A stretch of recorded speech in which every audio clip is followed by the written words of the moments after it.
Hey guys, this is Logan Jacob. I am here with another AUM QuickTips video tutorial for you. In the comments of my last QuickTips video, one of my subscribers, Lee Crampton, mentioned that I kind of breezed over a mix bus that I had set up for patterning and asked if I could show how to create the mix bus in one of these quick tip tutorials. So that's what we're going to do today. This is a quick tip tutorial on how to create a mix bus. So why would you want to do that? Well, in the example that you were listening to here as the video started, I've got this cool little drum beat, and this is coming from patterning 2. And I have it set up in multi-out mode. So I've got 8 different tracks coming from patterning, and then the main track, which I keep muted as well. So for each one of those, I've got my own effects and processing happening for each little track, each little channel there. And it sounds like this when I put it all together.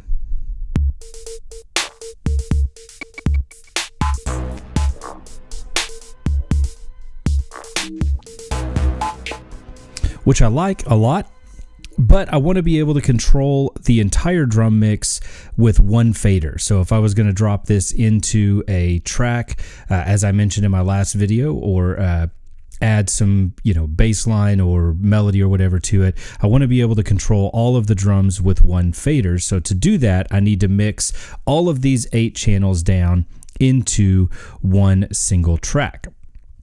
So to do that, I'm going to go over here to our big plus sign, as always, and I'm going to click audio. And then up here, when we click on the plus sign, one of the options it gives us is for mix bus.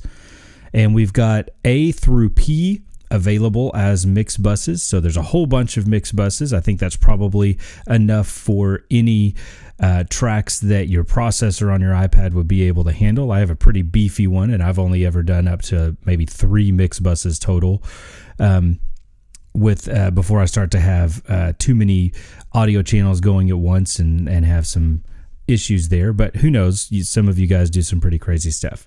So I'm going to just label this drum bus as mix bus B.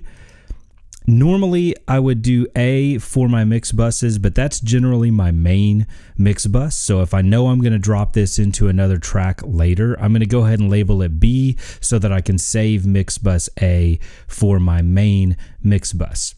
So now I have to tell AUM to send all of these drum tracks, all of these 8 tracks into that mix bus. And that's pretty easy. Down here, which is our audio send section. Right now it's being sent to my PreSonus audio box i1 that I'm recording with. And I have a couple of different options here for where I can send stuff. I can send it to the output, of course, left or right or stereo. I can send it to some in or out audio outputs. I've got 8 different options there if I want to send it into another app, or I can send it to a mix bus. So I'm going to click on mix bus and go to mix bus A, and I'm going to repeat that process for all of these channels. And in the video, we're just going to fast forward through this. Okay, and now I have all of my channels, all 8 of these patterning channels going into this one mix bus here. So if I start it,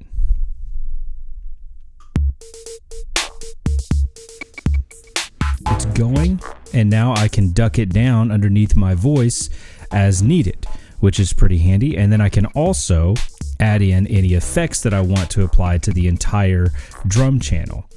So let's say I want to go and add in, we're all fans of the new IK multimedia mix box. So let's say I want to go to a drum preset here, and let's just do, how about big drum squeeze? And now I've got that compression all running through an EQ and everything, all running into that track without having to add that to every single track. So that also saves us a little bit of DSP up here, which is always handy. Now I can take this entire thing, as I showed you in the last video, and I can drop it into any of my other projects, or I can add other synthesizers and bass lines and stuff to it, and have just the drum track controlled by channel 9 here, which is pretty handy. All right, that's a quick and easy quick tip for you. I hope you found it useful. If you have any other suggestions for quick tips, or there's something you're not sure how to do and you think maybe one of these quick tips could show you, feel free to comment it down below. I hope you're enjoying the Jamuary series that I'm doing this year, where I'm just creating a sketch of a track, or at least the beginnings of a track from scratch, starting with just a blank AUM panel. And you can click up in the top right corner as I'm saying this to be able to go to my latest one. And if you have suggestions for that, of course, comment below. If you have any other ideas or comments, please comment. Please find me on Facebook. Go check out my music on Apple or Spotify or whatever you want to. And I will see you all next time. Cheers.